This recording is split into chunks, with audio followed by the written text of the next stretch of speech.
नमो नारायण, सीताराम, जय श्री राधे, जय श्री कृष्णा। ब्रज के राजा दाऊ जी महाराज के चरणों में बारंबार वंदन। सीताराम जी, उमापति महादेव, राधा कृष्ण, लक्ष्मी नारायण, सप्तर्षि, द्वादश भागवत, द्वादश आदित्य, अश्विनी कुमार, विश्वदेव सभी के चरणों में, सभी 33 कोटि देवताओं के माता सुरभि गाय के चरणों में, सभी के चरणों में बारंबार वंदन।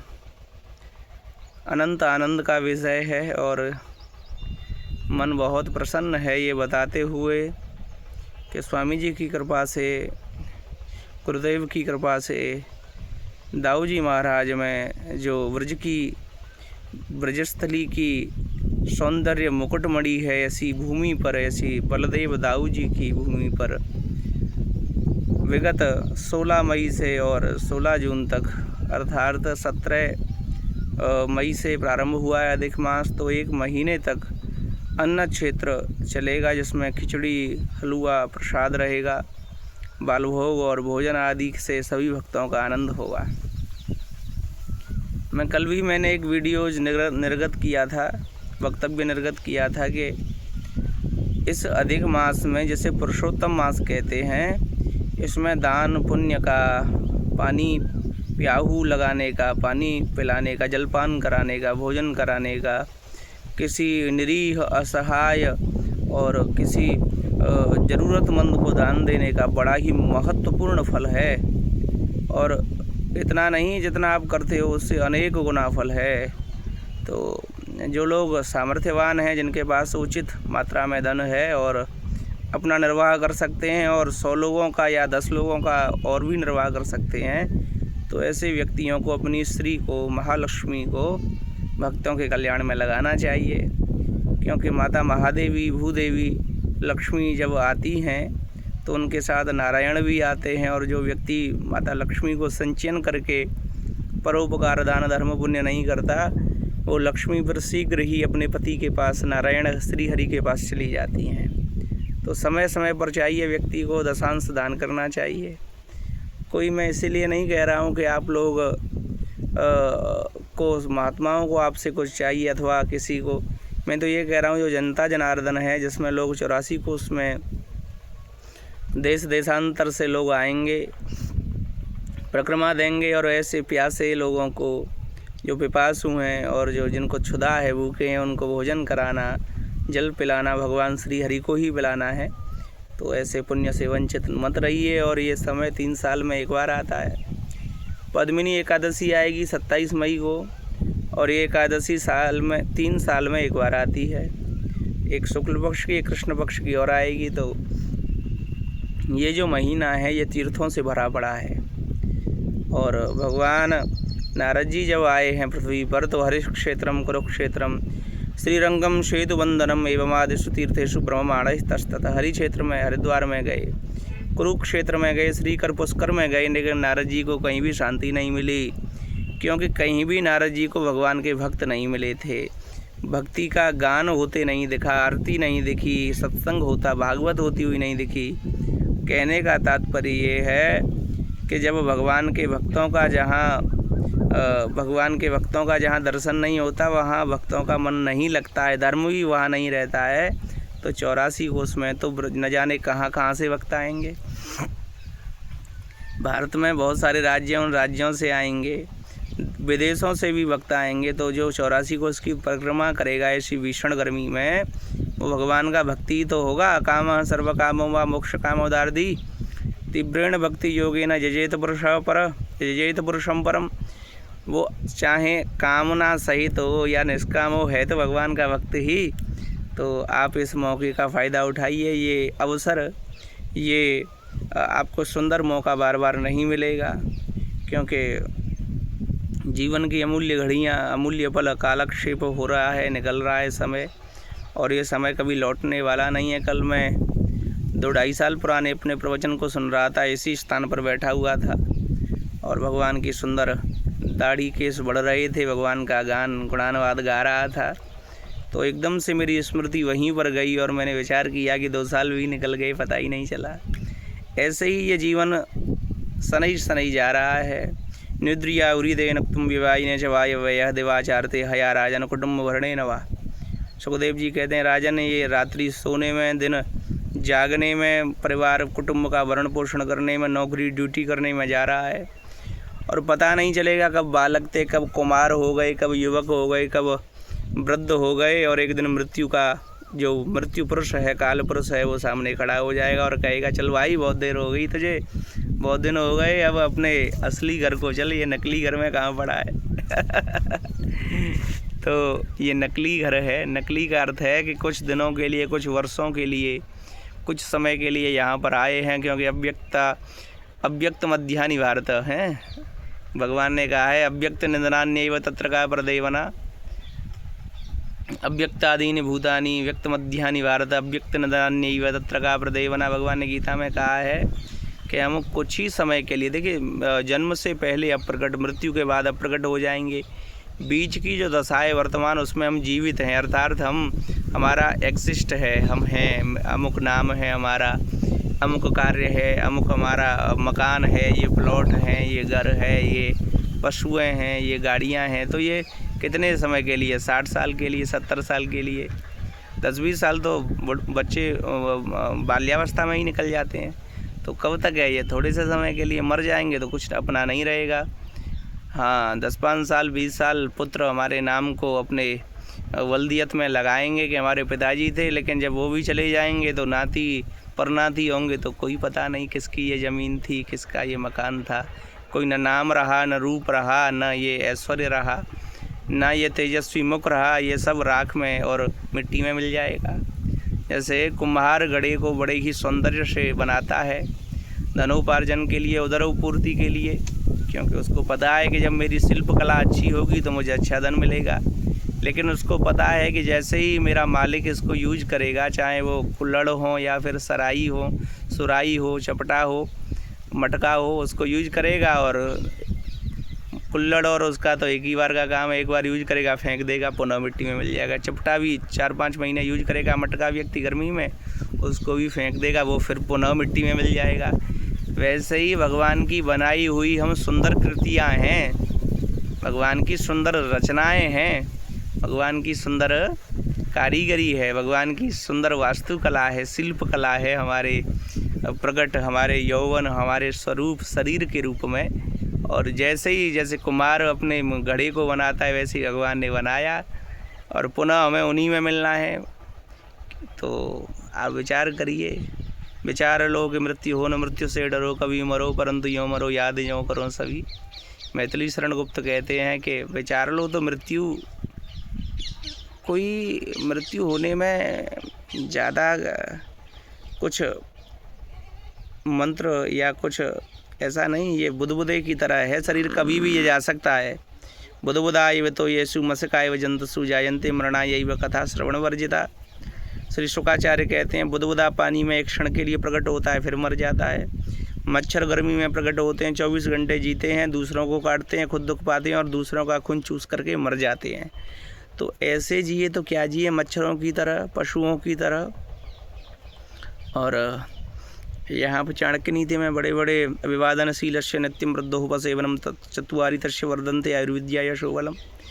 अरे अपने बूढ़े बुजुर्ग कहीं जा रहे हैं, सबसे पहले जाकर के माता पिता की चरण वंदना करे, बड़े भाई हैं उनसे राम राम करे, प्रणाम करे, पाँव छुए, भाभी के पाँव छुए। देखिए वैदिक प्रणाली तो वही है, वेद बदले नहीं है। वेद प्रणीतो धर्म, वेद में जो कहा गया वो सभी धर्म है और कलयुग के अंतिम समय तक ये धर्म रहेगा। लेकिन हमारी बुद्धि इतनी दूषित हो गई, कलुषित हो गई और कामनाओं विकारों से विभ्रांत हो गई कि हम स्वयं उसको अपना नहीं रहे हैं। कलयुग कह कर के बात को टाल देते हैं कि कलयुग है, अब तो सारे सन्मार्ग और क्रियाएं बदलेंगी। ऐसा नहीं है। तेन लुप्त सदाचारो योग मार्गस्तपांसी च, ये लिखा तो है कि लुप्त हो सदग्रंथ, लेकिन वो शास्त्र ज्ञान अनादि है, वो कभी कहीं जाता नहीं। हमारी बुद्धि मंदा सुमंद मतयो मंद भाग्या हुई पद्रुता पाखंड निरता संतो विरक्ता सपरिग्रह। हमारी बुद्धि इतनी मंद हो गई, हमारा शरीर इतना मंद हो गया कि विषय करते हैं, वासनाओं से ग्रसित हैं, वीर्यपात करते हैं, कुचित्रों को, अश्लील रील्स वीडियो को देखते हैं और उनके कारण हमारा तेज, हमारी आंतरिक शक्ति, हमारी शुद्धता, पवित्रता, विचारों का जो संयम है वो नहीं रहता, तो व्यक्ति दुर्बल हो जाता है। दुर्बलाहम चिरम याथा, जब अधिक काल तक दुर्बल होता है तो बुद्धिमंद, भाग्यमंद, और जब भाग्यमंद होगा तो क्लेश होंगे, लड़ाइयाँ होंगी, झगड़े होंगे, क्योंकि धन जेब में है नहीं, काम वही चाहिए, बड़ी सुविधाएं चाहिए, गर्मी है तो एसी चाहिए, और खाने के लिए पिज़्ज़ा, बर्गर, कोल्ड ड्रिंक्स, और व्यसनों के लिए मदिरा, और ये सब विषाक्त पदार्थ चाहिए, तो लड़ाइयाँ तो होंगी, चोरी भी होंगी, अन्याय भी होंगे, डकैती भी पड़ेंगी, क्योंकि व्यक्ति अपने धर्म से पृथक हो गया, अधार्मिक, अधर्मी हो गया। तो पाखंड निरता संतो विरक्ता से प्रक्रिया, संतों में भी पाखंड छा गया। आपने देखा हुआ खूब अच्छी मालाएं पहनते हैं, पीले लाल हरे वस्त्र पहन लिए, और जहाँ कहीं भी भंडारा हो रहा है वहाँ बैठे हैं, दक्षिणा मिली और चल दिए खूब आराम से 4, 5, 6 घंटे दिन में सो रहे हैं, चाहे गर्मी है, सर्दी है, चाहे वर्षा है, न भजन है, न ध्यान है, न क्रिया है, न योग है, न साधना है, न कोई प्रवचन है, कोई किसी से मतलब नहीं, न बाहर की शुद्धता, न भीतर की शुद्धता। नैष्कर्म अप्युत भाव वर्जितम, न शोभते ज्ञानम अलम निरंजनम तथा पुनः शश्वत्र भद्रमीश्वरे न चार्पितम कर्म यद्यप्य कारण। भगवान कहते हैं न बाह्य शुद्धि, न आंतरिक शुद्धि, और भगवान का जो प्राकृत वेश है संतों का, भगवान ने प्रकृति में यह सौंदर्यता दी है कि जो भगवा पहनता है, जो लाल वस्त्र पहनता है, उन सन्यासियों के हृदय में भगवान ने इतना तेज दिया है। भगवान कहते हैं साधु साधु स्वरूप, साधु मय्यम, भगवान कहते हैं साधु मेरा स्वरूप है, साधु स्वरूप मय्यम, मेरा स्वरूप ही साधु है। भगवान कहते हैं संत में, महात्मा में और मुझ में किंचित मात्र भी अंतर नहीं है, लेकिन साधुता के गुण भी तो होने चाहिए। तो संतों को चाहिए कि दान भी लें, और लोग कुछ दे रहे हैं तो लें भी, लेकिन उसके बदले में पुण्य करें। अरे जब करें तब करें, स्वाध्याय करें, पढ़ना लिखना नहीं जानते तो राम राम करिए, सीताराम सीताराम क्या लगता है आपका। अरे जब कुछ ले रहे हो तो देने के लिए तो होना चाहिए, जब कुछ है ही नहीं तो आशीर्वाद में क्या दोगे। भगवान ने 2 हाथ लिए हैं, एक से लेना है तो दूसरे से देना भी तो चाहिए। ब्राह्मण भी वैसे ही हो गए, पंडितास्तु कलत्रण रमनते महिषाय व पुत्र शोत्पादने दक्षा दक्षा मुक्ति साधने, खूब यज्ञ करवाते हैं, हवन करवाते हैं, आचार्य बन जाते हैं भागवत में जाकर के, और घर में आकर के जीन्स पैंट टी शर्ट पहनते हैं, बक्शा वक्ष खाते हैं, मदिरा वारुणी पान करते हैं। बताइए वो ब्राह्मण हैं कि राक्षस हैं। तो कलयुग में खैर विपरीत स्थिति तो विपरीत ही हो गई, लेकिन फिर भी संतों के यहाँ कुछ प्राचीन परंपराएं हैं। वृंदावन में प्राचीन शिष्य प्रशिष्य परंपरा है, वो कुछ धर्म को अभी संभाले हुए हैं, नहीं तो अभी समय बड़ा विषम है, दुर्गम है, कठिन है, और विषयों की ऐसी ज्वाला दहक रही है कि जिसको देखो वो चाहे साधारण व्यक्ति हो, नेता हो, या फिर कोई बड़ा व्यक्तित्व हो, धनवान हो, गरीब हो, सभी विषयों में ही जा रहे हैं। कोई विरला ही मनुष्याणाम सहस्त्रेषु कश्चित् सिद्धये यतताम अभिषिद्धानाम कश्चिन् माम वेति तत्, तो कोई विरला ही भगवान की ओर जा रहा है, और उन विरलों में भी कोई भागवत करवा रहा है, कोई रामकथा करवा रहा है, कोई कीर्तन करवा रहा है। अभी अभी हमारे अजीत भैया के यहाँ 9 दिवसीय श्रीमद् भागवत कथा हुई, कितना आनंद आया। जो सितरापुर गांव है गोवरा, वो वृंदावन बन गया। न जाने कहाँ कहाँ से भक्त महाराज जी के शिष्य, एवरन गढ़ी से, और आपके इधर उधर कुरसंडा से, और नानऊ अभयपुरा, नौपुरा, जटोई, गढ़ुमराव, दाऊ जी, न जाने कहाँ कहाँ से भक्त आए, और इतनी शोभा हो गई उस स्थान की उनके अजीत भैया के, कि ऐसा लग रहा था कि वृंदावन और गोकुल वर्षाना यहीं प्रकट हो गया हो, श्यामा हृदय कमल सो प्रकट हो, ऐसा ही वहाँ लग रहा था। फिर बिजौली गए, बिजौली में जाकर के देखा स्वामी श्री गोरखानंद जी महाराज जी के पावन आश्रम में ही, वहाँ भी वृंदावन प्रकट हो गया। 9 दिनों में कितना आनंद हुआ, भक्तों की कितनी भीड़, और अधिक भीड़ हुई वहाँ, तो बहुत कोई संख्या ही नहीं थी, तो इतनी भीड़, और कोई घी पिला रहा है, कोई दूध पिला रहा है, कोई पाँव दबा रहा है, इतनी सेवा की उन्होंने। और वहाँ हमने सेवा का प्रभाव भी देखा। वहाँ के बालक बिजौली के जितने भी भक्त थे वो सभी 2-2 साल के बालक पाँव चप्पल उतार के प्रणाम करते। बताइए इतने संस्कार हैं वहाँ पर। तो कोई व्यक्ति ये कहे कलयुग है, कोई नहीं महाराज जी प्रणाम करता, हम नहीं मानते। बिजौली भी तो यहीं है, भारत में ही है, कहीं विदेश कहीं दूसरा ब्रह्मांड तो नहीं है वो। वहाँ बच्चे बच्चे में संस्कार है, तो जहाँ संत रहते हैं वहाँ अपने आप ही भक्ति ज्ञान वैराग्य रहते हैं, बच्चों में संस्कार हो जाते हैं उनको देख देख करके। तो अट्टशूला जनपदा से वसूला हो जाते हैं, कामन्या के शूलन संभवंती कला भी है। कोई दुष्ट चरित्र वाला पुरुष विषयी, कोई दुष्ट स्त्री, और वो चंदे के इकट्ठे हुए धार्मिक धन को अधर्म में लुटाए। अब तो लोग ऐसा भी करने लगे हैं, भागवत के लिए आयोजक कथा करवाते हैं और उन पर दान आता है, व्यक्तिगत कथा, और दान को खा जाते हैं, न वक्ता को देते हैं न संगीत वालों को। तो ये सारे अधर्म जो हो रहे हैं इनका दोष दूसरों पे न लगाएं, स्वयं कोई भोगना पड़ेगा। रावण का हुए मारते ना हत्यारे राम, अपने आप मर जाते हैं कर कर खोटे। भगवान किसी को दंड नहीं देते। भगवान की जो योग माया है, भगवान का जो स्वरूप काल है, वो सभी को अपने उचित कर्मों का उचित दंड दे रहा है। कोई न काऊ सुख दुख कर दाता, निजकृत कर्म भोग संभ्राता। लक्ष्मण जी ने जैसे कहा, अरे भाई निषाद क्यों पाप ले रहा है माता जगदम्बा के कई के लिए, वो तो भगवान की माँ हैं, उनके स्वप्न में भी विकार नहीं, वो तो भगवान ने स्वयं ही वचन लिया इसलिए वन में आए हैं। कोई किसी के सुख दुख का हेतु नहीं, सब अपने अपने कर्म का फल भोग रहे हैं, चाहे वो भगवान हो, चाहे मनुष्य हो, चाहे साधु हो, चाहे देवराजेंद्र हो। तो भगवान की बड़ी कृपा है।